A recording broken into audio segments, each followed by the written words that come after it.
നിങ്ങൾക്കറിയാലോ 2025 ഇത് വഖഫ് പുനഃസംഘടിപ്പിച്ചു.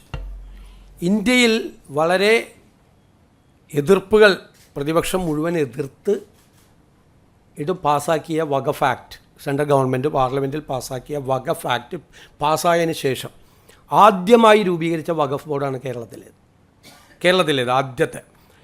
അതിൽ രൂപീകരിച്ചപ്പോൾ തന്നെ ആ രൂപീകരണ ഉത്തരവിൽ തന്നെ എഴുതിയിട്ടുണ്ട്, ഇത് ഒരു മുസ്ലിമേതര 2 പ്രതിനിധികളെ, നോൺ മുസ്ലിം പ്രതിനിധികളെ വെക്കണമെന്നുണ്ട്.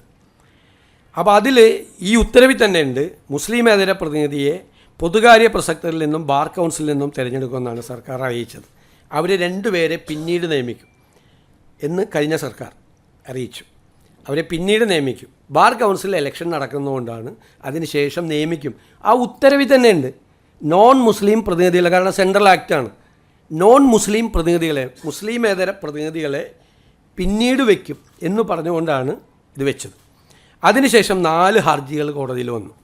4 ഹർജികളിലെ പ്രധാനപ്പെട്ട പോയിൻ്റുകൾ എന്തൊക്കെയായിരുന്നു? ഒന്ന്, ഈ നോൺ മുസ്ലിം ആളുകളെ വെച്ചിട്ടില്ല. ഒന്ന്.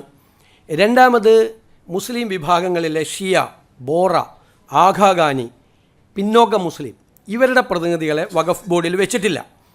പിന്നെ സെക്ഷൻ 14 അനുസരിച്ച് ഓരോ കാറ്റഗറിയും അത് നിർണ്ണയിക്കുന്നത് മാൻഡേറ്ററിയാണ്, നിർബന്ധമാണ്. അത് ചെയ്തിട്ടില്ല.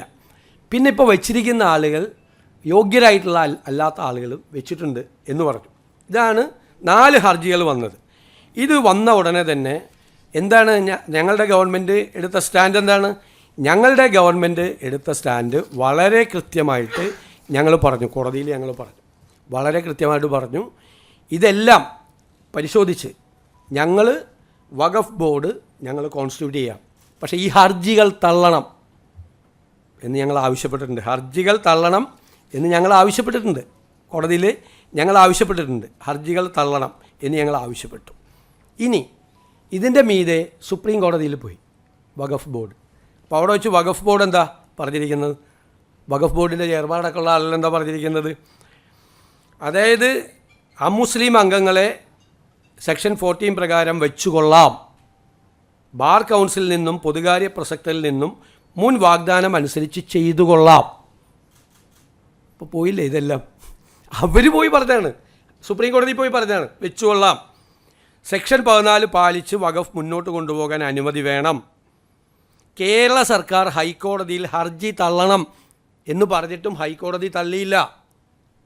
അപ്പോൾ കേരള സർക്കാർ ഹൈക്കോടതിയിലെടുത്ത സ്റ്റാൻഡ് എന്താ? ഈ ഹർജി തള്ളണം എന്ന സ്റ്റാൻഡാണ്. അതേ കാര്യമാണ് സുപ്രീം കോടതിയിൽ പോയി വഖഫ് ബോർഡ് ആവർത്തിച്ചത്. എന്നിട്ട് പ്രതിപക്ഷ നേതാവ് വർഗീയത പരത്തുന്നതിന് വേണ്ടിയിട്ട് ഒരു മുസ്ലിം ഒരു വിരുദ്ധ വികാരം ഉണ്ടാക്കുന്നതിന്, മുസ്ലിങ്ങളെ UDFനും ഈ സർക്കാരിനും എതിരാക്കുന്നതിന് വേണ്ടി തെറ്റായി നടത്തിയ വർഗീയ പ്രചാരണമാണ് പ്രതിപക്ഷ നേതാവ് നടത്തിയത്. ഈ ഹർജി തള്ളണം എന്നാണ് ഞങ്ങൾ ആവശ്യപ്പെട്ടത്. ഈ ഹർജിക്ക് മുമ്പ് തന്നെ ഇത് നിയമിച്ച സമയത്ത് ഈ 2 അമുസ്ലിം അംഗങ്ങളെ ഞങ്ങൾ നിയമിച്ചുകൊള്ളാം എന്ന് പറഞ്ഞ സർക്കാരാണ് അദ്ദേഹത്തിൻ്റെ സർക്കാർ. It's on record. അദ്ദേഹം പറഞ്ഞിട്ടുണ്ട്, അവരുടെ ഗവൺമെൻറ് പറഞ്ഞിട്ടുണ്ട് 2 പേരെ വെച്ചുകൊള്ളാം. ഞങ്ങൾ ഈ പരാതി മാത്രമല്ല, 4 പ്രധാനപ്പെട്ട പരാതികൾ വന്നപ്പോൾ ഞങ്ങൾ ആ പരാതികൾ പരിശോധിച്ച് വഖഫ് ബോർഡ് കോൺസ്റ്റിറ്റ്യൂട്ട് ചെയ്യാം, പക്ഷേ ഈ ഹർജികൾ തള്ളണം, ഗവൺമെൻറ് ചെയ്തോളാം എന്ന് പറഞ്ഞു.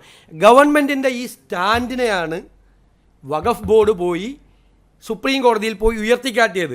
ഹർജി തള്ളണമെന്ന് സംസ്ഥാന സർക്കാർ പറഞ്ഞിട്ടും ഹൈക്കോടതി ഞങ്ങൾക്ക് പ്രവർത്തിക്കാൻ അനുമതി തരുന്നില്ല. ഞങ്ങൾ നേരത്തെ വാഗ്ദാനം ചെയ്തിരുന്നത് പോലെ 2 അമുസ്ലിങ്ങളെ വെച്ചുകൊള്ളാം എന്ന് പറഞ്ഞിട്ട് ഈ വർഗീയ പ്രചരണം നടത്തി ഞങ്ങളുടെ സർക്കാരിനെ പ്രതിക്കൂട്ടിലാക്കാൻ പ്രതിപക്ഷ നേതാവോ CPMോ വിചാരിച്ചാൽ നടക്കില്ല. ഇതാണ് ഞങ്ങളുടെ സ്റ്റാൻഡ്. ക്ലിയറാണ്.